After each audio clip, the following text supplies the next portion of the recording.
Well, thank you.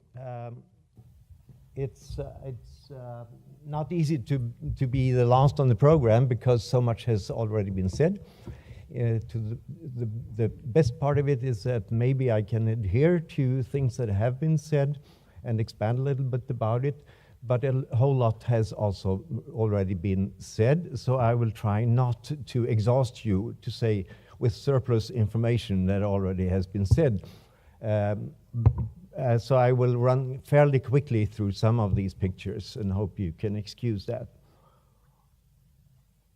My question is about the concept of unproven methods. We had talked about clinical innovation, experimental methods, unproven methods. We could dwell a lot about if these are synonyms or not, but I will not do that for the moment. I will use the concept of unproven methods. And the question is there a need for regulation? These are my affiliations of different kinds. I'm an expert member of the Swedish Council on Medical Ethics.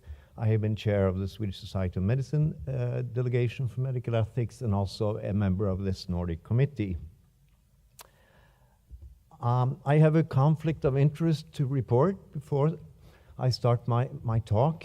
I have had 3 cancer diseases the last 7 years, and the first one was a pancreatic cancer. And I think most in the room knows about the prognosis of that disease, and I'm still alive. I was, after I got the standard treatment with the Whipple surgery and cytostatic treatment, I asked, is there anything else you could provide me with? I have no idea for myself, is there anything? Well, you could maybe try a allogeneic stem cell transplantation. In that case, you would be number 3 in the world in this indication, so we know about nothing what it will lead to. And we estimate that there is a mortality of about 10%, and it's a very tricky treatment. So with lots of complications. Would that be something you would like to go into? Was not my life's absolutely most difficult question posed, but I took the challenge and I stand here. I'm not sure that's the reason, but I know from first-hand experience what it is to be seriously ill, and I know what it is to make decisions on very limited data. But I'm not talking about myself. I just want you to know that this, of course, colors my presentation and my thinking on these questions, of course. This man has been mentioned so many times, so I want to show a picture of him as well. Paolo Maccarini, an Italian surgeon that worked for some years as a guest professor at the Karolinska Institute and the Karolinska Hospital with transplantations with synthetic tracheas seeded with stem cells. And it was a huge scandal around 2015, 2016, and I think that all of you here in the room have heard of it, and some of you know a lot about it. So this, I'm not going to talk about the Maccarini case as such. I could do that for length, but I'm just saying that the good side of what happened was that it elicited a good discussion about many things. For one thing, about is there a room for unproven methods in healthcare? That was one of the questions that was elicited because it was claimed from Maccarini and from the hospital and from the institute, maybe the hospital most, that this was done on vital indications. That concept was used, and it was not research, and therefore it was had not been reviewed regularly as research. So, but I will not comment on what it was actually. But that elicited 2 documents that I have been part of writing. One is a joint report from the Royal Swedish Academy of Sciences, together with the Swedish Society of Medicine, who already in June 2016 came out with a report called Clinical Guidelines for the use of unproven methods in the treatment of seriously ill patients. So the goal the target group that we aimed to reach here was the profession.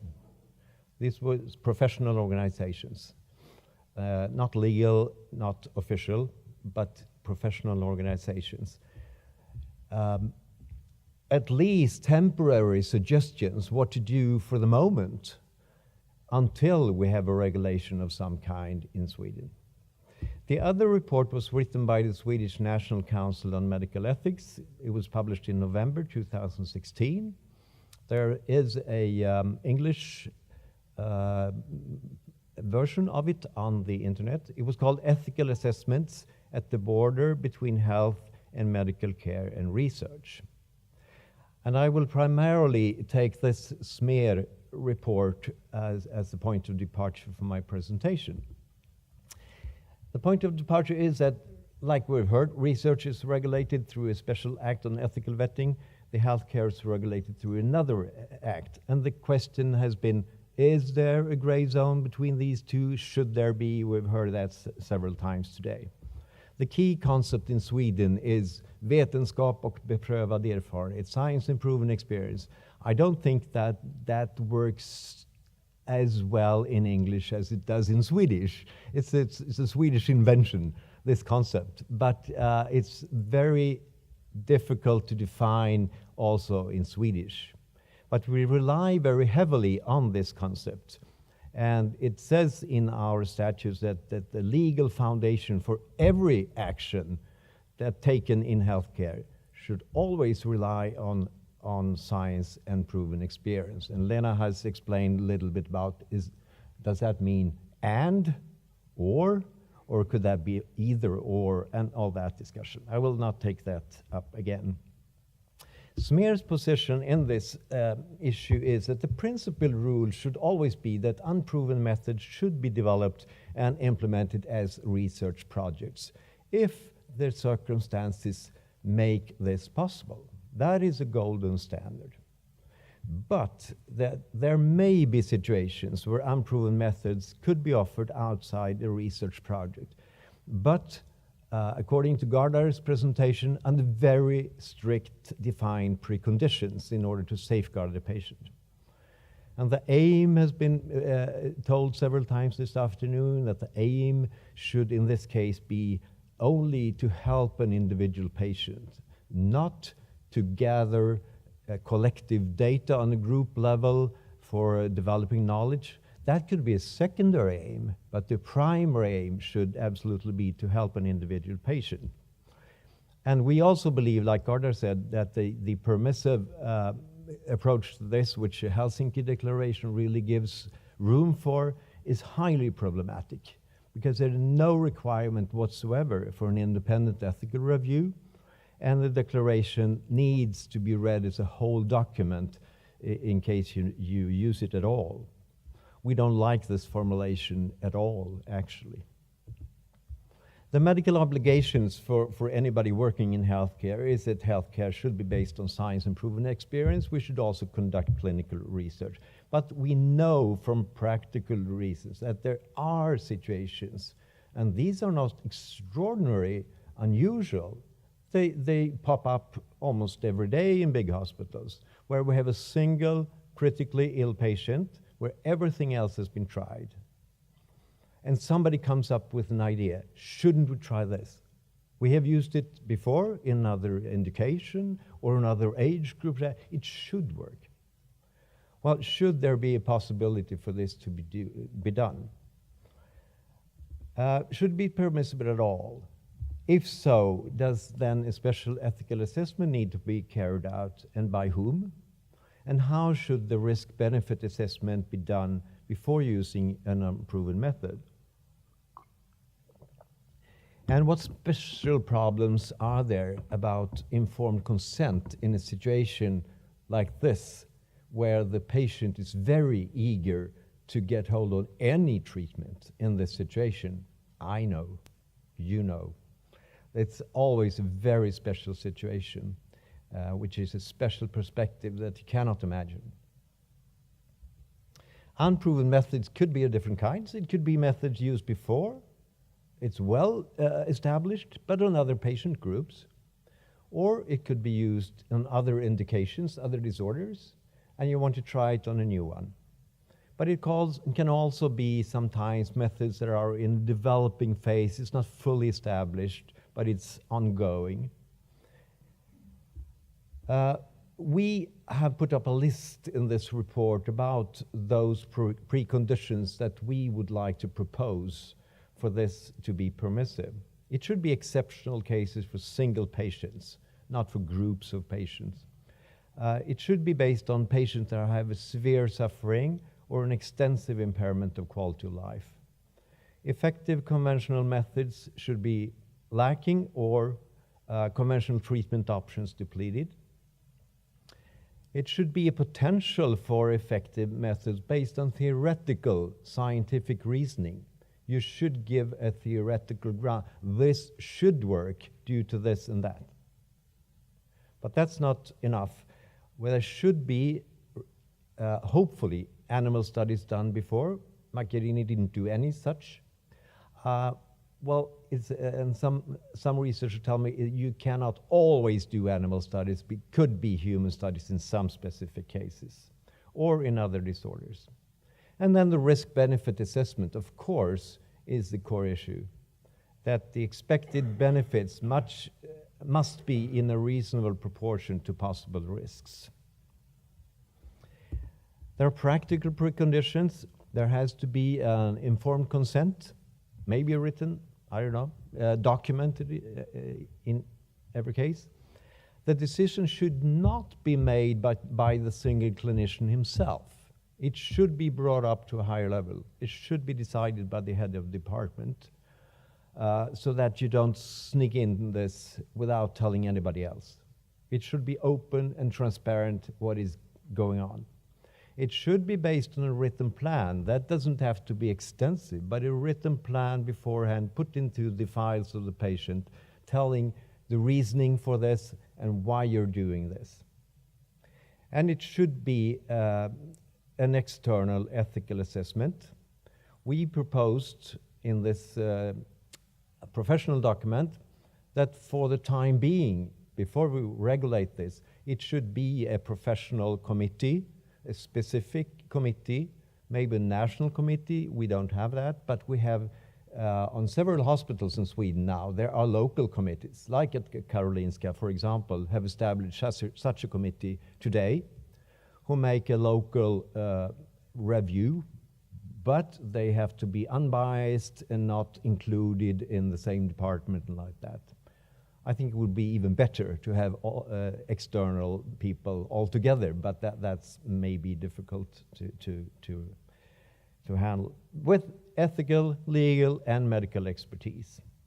And all results from such trials, you could say, with unproven methods, should be reported to some sort of a register, a national registry, a quality register, where all the results, good and bad, should be disseminated throughout the country and internationally. So we learn from our experiences. Otherwise, it's not very much use of it. So the tricky question was, for us, the acute or subacute situations. How can you handle this when you don't have the time? And this happens quite often in these situations. You have a desperate situation medically. You've tried everything, and you have to decide, should we try an unproven method? Well, there could be a mini set of requirements anyhow, also in this situation. It should be a consultation with at least one more colleague who have an adequate competence in the area. There should be a written plan with 3 lines in the journal, in the files or something, not written afterwards. That's the thing. You should state why you're doing this. You can do that on the emergency room as well, in 90% of the cases at least. With a focus on the reasoning, why am I doing this?